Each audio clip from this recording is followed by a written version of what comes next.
প্রিয় শিক্ষার্থীবৃন্দ, আমরা জানি টেন্স প্রধানত তিন প্রকার: প্রেজেন্ট, পাস্ট, ফিউচার। এখন আমরা শেখার চেষ্টা করব বাংলা ক্রিয়ার শেষে কি থাকলে সেটা প্রেজেন্ট, পাস্ট, ফিউচার টেন্স হবে। বালাম একজন শিল্পীর নাম। বালামের যদি লাম থাকে তাহলে সেটা হবে পাস্ট। বালামের যদি বদ থাকে তাহলে সেটা হবে ফিউচার। যেমন আমি ঢাকা যাব।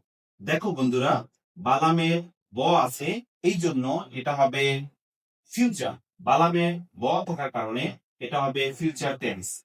যেমন আমি ঢাকা যাব। আমি একটি চিঠি লিখেছিলাম। লিখেছিলাম।